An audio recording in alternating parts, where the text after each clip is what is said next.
Hello दोस्तों, good morning. कैसे आप सभी? आई होप आप सभी अच्छे होंगे। तो दोस्तों, एक बार फिर से मेरे इस यूट्यूब चैनल पर आपका बहुत बहुत स्वागत है। तो दोस्तों, एक बार फिर से हाजिर हुए एक नई वीडियो के साथ। आज का जो विषय है वो है भारतीय संविधान में कुछ महत्वपूर्ण अनुच्छेद एवं भाग। तो दोस्तों, आज हम डिटेल से पढ़ेंगे कि भारतीय संविधान में जो है महत्वपूर्ण जो अनुच्छेद है, जो आपके एग्जाम पॉइंट ऑफ व्यू से जो है इम्पोर्टेंट रहने वाले हैं, उनके बारे में चर्चा करेंगे। क्योंकि आपको पता है कि भारतीय संविधान में जो है बहुत सारे अनुच्छेद हैं। हम उनको जो है पूरा जो है इसमें डिस्कस नहीं कर सकते। लेकिन जो आपके एग्ज़ाम पॉइंट ऑफ व्यू से इम्पोर्टेंट है, उन्हीं को आज हम जो है डिस्कस करेंगे। तो आइए दोस्तों, ज़्यादा टाइम वेस्ट ना करते हुए वीडियो को स्टार्ट करते हैं। तो दोस्तों, आज पढ़ेंगे हम भारतीय संविधान में कुछ महत्वपूर्ण अनुच्छेद और भाग के बारे में पढ़ेंगे दोस्तों। तो आइए स्टार्ट करते हैं। तो दोस्तों, जो भाग एक है, वो भाग एक में जो है अनुच्छेद 1 से 4 तक जो है सम्मिलित है। भाग एक में अनुच्छेद 1 से 4 तक। तो दोस्तों, पढ़ते हैं कि भाग एक में अनुच्छेद 1 से 4 तक जो है कौन-कौन से अनुच्छेद आते हैं। तो अनुच्छेद 1 में जो है भारतीय राज्यों का संघ होगा। भारतीय राज्यों का संघ है। तो वो कौन से अनुच्छेद में है भारतीय संविधान के? वो है भारतीय संविधान के अनुच्छेद 1 में लिखा गया है कि भारत जो है राज्यों का संघ होगा। यानी कि अनुच्छेद 1 में जो लिखा गया है भारतीय राज्यों का संघ है। और अनुच्छेद 2 में दोस्तों क्या लिखा है? अनुच्छेद 2 में लिखा है राज्यों के निर्माण और स्थापना। वो किसके अंतर्गत होगी? भारतीय संविधान के अनुच्छेद 2 में जो है राज्यों का निर्माण और स्थापना और बाहरी राज्यों को भारत में सम्मिलित करना जो है किस आर्टिकल में होगा? अनुच्छेद 2 में। तो इतना आपको पता होना चाहिए। और अनुच्छेद 3 में क्या होगा दोस्तों? अनुच्छेद 3 में होगा राज्यों के नाम, क्षेत्र, निर्माण और स्वरूप में परिवर्तन लाना। वो किस में होगा? अनुच्छेद 3 में, कि जो है राज्यों का नाम क्या रखना है और उसका क्षेत्र कितना होगा, उसका निर्माण कैसा करना है और उसका स्वरूप में जो है परिवर्तन जो है बदलाव कैसे लाना है। तो वो किस आर्टिकल के तहत होगा? वो अनुच्छेद 3 के होगा, भाग 1 के अनुच्छेद 3 में दोस्तों। इतना आपको पता होना चाहिए। और देखते हैं अनुच्छेद 4। अनुच्छेद 4 में जो है दोस्तों अनुच्छेद 2 और अनुच्छेद 3 जो है कैसे यूज़ होंगे, इसका प्रावधान क्या होगा? मतलब कि इसका मतलब ये है कि अनुच्छेद 2 राज्यों का निर्माण, स्थापना और बाहरी राज्यों को जो है भारत में जो है सम्मिलित करना और राज्यों के नाम, क्षेत्र, निर्माण, स्वरूप का परिवर्तन जो है वो इसका प्रावधान कौन करता है? उसका प्रावधान करेगा अनुच्छेद 4, कि जो है राज्यों के नाम, क्षेत्र, निर्माण, परिवर्तन, राज्यों के जो स्थापना, बाहरी राज्यों को भारत में सम्मिलित करना। तो इसका प्रावधान जो है कौन करेगा? अनुच्छेद 4। ये जो है अनुच्छेद 2 और 3 जो है कैसे यूज़ होंगे और इसका जो है क्या प्रावधान होगा, वो अनुच्छेद 4 जो है डिसाइड करेगा। तो इतना आपको पता होना चाहिए दोस्तों। हमने जो है भाग 1 डिस्कस किया, जो अनुच्छेद 1 से 4 तक जो है भाग 1 में सम्मिलित है। अब हम करते हैं दोस्तों भाग 2। भाग 2 में जो है क्या है? भाग 2 में है अनुच्छेद 5 से 11। अनुच्छेद 5 से 11 भाग 2 में सम्मिलित है। तो इसमें जो है 5 से 11 के बीच में क्या-क्या है? 5 से 11 के बीच में जो है दोस्तों पूरा नागरिकता का वर्णन है कि नागरिकता कैसे ली जाती है, नागरिकता किसे दी जाती है, किस देश में कैसे नागरिकता प्राप्त की जाती है, यदि नागरिकता के जो है दुष्परिणाम या नागरिकता कैसे छीनी जा सकती है, इसके बारे में जो पूरा डिटेल में दिया गया है। भाग 2 अनुच्छेद 5 से 11 तक जो है नागरिकता का वर्णन है भाग 2 में दोस्तों। इतना आपको पता होना चाहिए और ध्यान देना चाहिए। और आगे करते हैं भाग 3। भाग 3 में जो है अनुच्छेद 12 से 35 तक है। अनुच्छेद 12 से 35 भाग 3 में जो है क्या है दोस्तों? मौलिक अधिकार। मौलिक अधिकार है, तो मौलिक अधिकारों के बारे में दिया गया है। जो हमारे मौलिक अधिकार है, 6 मौलिक अधिकार है, उसके बारे में फुल डिटेल में जो है अनुच्छेद 12 से 35 तक दिया गया है। भाग 3 के अंतर्गत रखे गए मौलिक अधिकार को। आइए नेक्स्ट देखते हैं भाग 4। भाग 4 में दोस्तों भारतीय संविधान के भाग 4 और अनुच्छेद 36 से 51 तक। अनुच्छेद 36 से 51 तक जो है क्या है दोस्तों? अ, नीति निर्देशक और तत्वों का वर्णन। नीति निर्देशक और तत्वों का डायरेक्टिव प्रिंसिपल्स है दोस्तों इसमें। और ये जो है आयरलैंड से लिए गए हैं और इन्हें कहाँ रखा गया है? 36 से आर्टिकल 36 से 51 तक भाग 4 में रखा गया है दोस्तों। तो आप जो है कन्फ्यूज़ नहीं होना है, भाग अलग है और अनुच्छेद अलग है। तो भाग 4 के अंडर आर्टिकल 36 से 51 तक जो है नीति निर्देशक तत्वों का वर्णन किया गया है भाग 4 में। और नेक्स्ट है भाग 4 है दोस्तों, पर भाग 4 ए के तहत, भाग 4 ए के तहत जो है 51 ए के मौलिक कर्तव्यों को जो है शामिल किया गया है दोस्तों। मौलिक कर्तव्यों को शामिल किया गया है 42वें संशोधन द्वारा 1976 के तहत।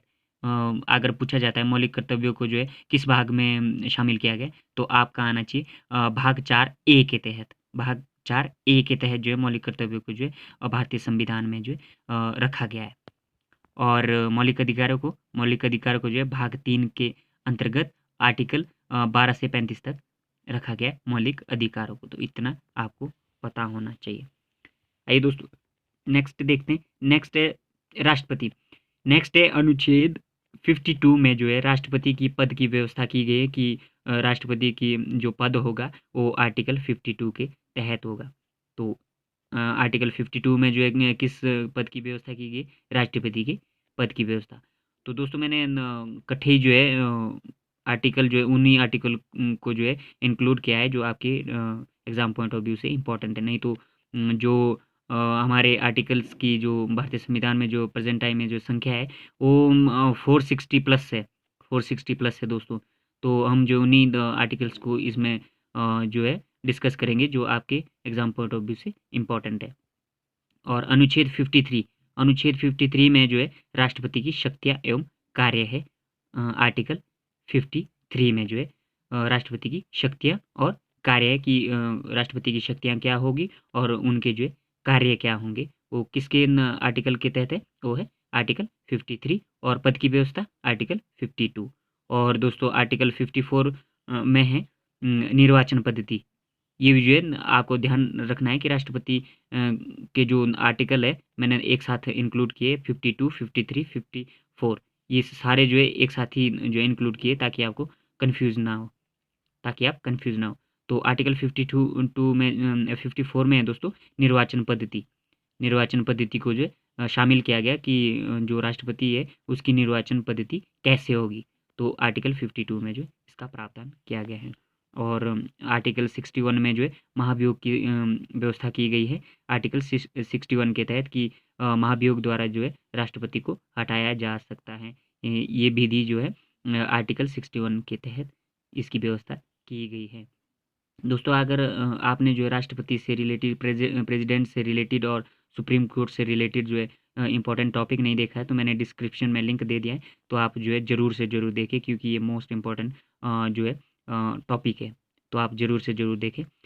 नेक्स्ट है आर्टिकल 72 में जो है क्या है दोस्तों, आर्टिकल 72 में है राष्ट्रपति द्वारा क्षमादान शक्ति। तो राष्ट्रपति को शक्ति है कि वो जो है क्षमादान भी दे सकता है।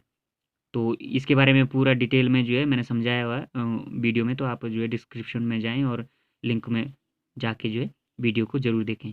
और आर्टिकल 85 है लोकसभा का विघटन। लोकसभा का विघटन जो है प्रधानमंत्री की सहायता से जो है राष्ट्रपति लोकसभा को भंग कर सकता है। तो इतना ही आपको ध्यान रहना चाहिए कि राष्ट्रपति अपने आप ही जो है लोकसभा का जो है विघटन नहीं कर सकता। वो जो है प्रधानमंत्री की सहायता से जो है लोकसभा को जो है भंग कर सकता है। तो इतना आपको पता होना चाहिए दोस्तों। आर्टिकल 123 अध्यादेश शक्ति का प्रावधान। तो दोस्तों प्रेसिडेंट को जो है पावर है कि वो अध्यादेश जो है ला सकता है। अध्यादेश शक्ति का जो है उसको जो है प्रावधान है भारतीय संविधान के आर्टिकल 123 में। तो इतना आपको पता होना चाहिए। आइए नेक्स्ट देखते हैं। नेक्स्ट है दोस्तों अनुच्छेद 143 में सर्वोच्च न्यायालय की सलाह लेने की शक्ति। तो दोस्तों जो प्रेसिडेंट को जो है वो है 143 के तहत जो है सर्वोच्च न्यायालय से जो है सलाह लेने की भी जो है शक्ति है। और अब अभी हमने राष्ट्रपति के बारे में पढ़ा था और अब उपराष्ट्रपति की आर्टिकल्स के बारे में पढ़ते हैं। उपराष्ट्रपति के आर्टिकल्स 63 के तहत जो है उपराष्ट्रपति के पद की व्यवस्था की गई है आर्टिकल 63 में। और आर्टिकल 64 के तहत जो है राज्यसभा का सभापति उपराष्ट्रपति होगा। तो इतना तो आपको पता ही होगा कि जो उपराष्ट्रपति है वो जो है राज्यसभा का सभापति होता है दोस्तों। और ये एक ऐसा सदन है जो राज्यसभा है जिसे जो है भंग नहीं किया जा सकता है। परमानेंट सदन है ये दोस्तों, और सबसे उच्च सदन भी है दोस्तों, और निम्न सदन है लोकसभा। और अब जो है प्रेसिडेंट के सॉरी प्राइम मिनिस्टर के बारे में पढ़ लेते हैं। जो प्राइम मिनिस्टर है, अनुच्छेद 74 के तहत जो है मंत्रिपरिषद की व्यवस्था होगी, जो कि राष्ट्रपति की सहायता के लिए होगी। वो कौन से आर्टिकल के तहत है? आर्टिकल 74 के तहत जो है भारतीय संविधान में व्यवस्था की गई कि मंत्रिपरिषद की व्यवस्था होगी, जो कि राष्ट्रपति की सहायता के लिए होगी, आर्टिकल 74 के तहत। और अनुच्छेद 75 में क्या बताया गया दोस्तों? आर्टिकल 75 के तहत जो है प्रधानमंत्री की पद की व्यवस्था होगी। आर्टिकल 75 में है दोस्तों प्रधानमंत्री के पद की व्यवस्था, और जो 74 में है वो है कि मंत्रिपरिषद की व्यवस्था होगी, जो कि राष्ट्रपति की सहायता के लिए होगी। और जो 75 में वो है प्रधानमंत्री की पद की व्यवस्था होगी। जो पीएम की नियुक्ति है दोस्तों, वो जो है राष्ट्रपति द्वारा की जाएगी। किसके तहत? आर्टिकल 75 के तहत। और अब संसद के बारे में भी थोड़ा सा डिस्कस कर लेते। संसद आर्टिकल 79 के अंतर्गत भारत का एक सदन होगा और संसद होगा। किसके तहत? आर्टिकल 79 के तहत। और आर्टिकल 80 के तहत जो है राज्यसभा का उच्च सदन की व्यवस्था की गई। जैसे कि मैंने बताया कि राज्यसभा जो है उच्च सदन है, वो जो है व्यवस्था किस आर्टिकल के तहत की गई है? आर्टिकल 80 के तहत। और आर्टिकल 81 के अंतर्गत जो है लोकसभा की व्यवस्था की गई है, आर्टिकल 81। तो दोस्तों साथ साथ में ही है, कन्फ्यूजन नहीं होना। तो आर्टिकल 80 में जो है राज्यसभा है, और आर्टिकल 81 में जो है लोकसभा की व्यवस्था की गई है। तो आपको जो है इन दोनों सदनों के बारे में जो है पता होना चाहिए, क्योंकि एग्जामिनर जो है जो एग्ज़ाम में जो है इस तरह से आर्टिकल में जो है क्वेश्चन पूछ सकता है कि आर्टिकल 80 में के अंतर्गत जो है कौन सा सदन है। तो आपका आंसर होना चाहिए आर्टिकल 80 में जो है राज्यसभा है, जो उच्च सदन है, और आर्टिकल 81 में जो है लोकसभा के सदन की व्यवस्था की गई है। तो आइए नेक्स्ट देखते हैं। अनुच्छेद 108 के अंतर्गत दोनों सदनों की बैठक होती हैं, और इसे जो है संयुक्त बैठक कहते हैं। तो आर्टिकल 108 के अंतर्गत जो है दोनों सदन, कौन से दोनों सदन? लोकसभा और राज्यसभा की जो है बैठक होती है, जिसे जो दोनों बैठकों को क्या कहते हैं? संयुक्त बैठक कहते हैं। और वो किस अनुच्छेद के अंतर्गत होती है दोस्तों? 108 के तहत। आइए नेक्स्ट देखते हैं। अनुच्छेद 110 के अंतर्गत, अनुच्छेद 110 के अंतर्गत जो है क्या है? धन विधेयक से संबंधित है। धन विधेयक से संबंधित है।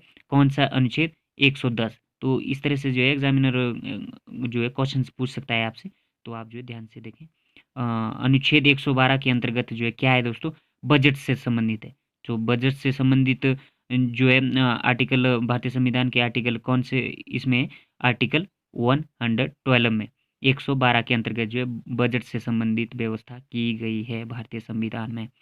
और अनुच्छेद 117 वो होगा जी वित्त विधेयक से संबंधित, वित्त विधेयक से संबंधित। और इसमें कन्फ्यूज नहीं होना है दोस्तों कि जैसे आर्टिकल 110 हो गया, वो धन विधेयक से संबंधित है, और ये जो है वित्त विधेयक से संबंधित है। तो इसमें जो है डिफरेंस है दोस्तों, वित्त विधेयक अलग होता है और धन विधेयक अलग होता है दोस्तों। और सर्वोच्च न्यायालय, सुप्रीम कोर्ट के बारे में अगर आपने जो है वीडियो नहीं देखी है तो डिस्क्रिप्शन में मैंने लिंक दे दिया है। तो सर्वोच्च न्यायालय के ऊपर जो है मैंने पूरा फुल डिटेल से जो है चैप्टर पढ़ाया है। तो आप जो है उस वीडियो को ज़रूर से ज़रूर देखें, क्योंकि ये मोस्ट इंपॉर्टेंट टॉपिक है एग्जाम पॉइंट ऑफ व्यू से। सर्वोच्च न्यायालय अनुच्छेद 124 के तहत जो है भारत में सर्वोच्च न्यायालय का गठन होगा। सर्वोच्च न्यायालय का गठन होगा किसके अंतर्गत? 124 के तहत। भारतीय संविधान के अनुच्छेद 124 के तहत जो है भारत में सर्वोच्च न्यायालय का गठन होगा।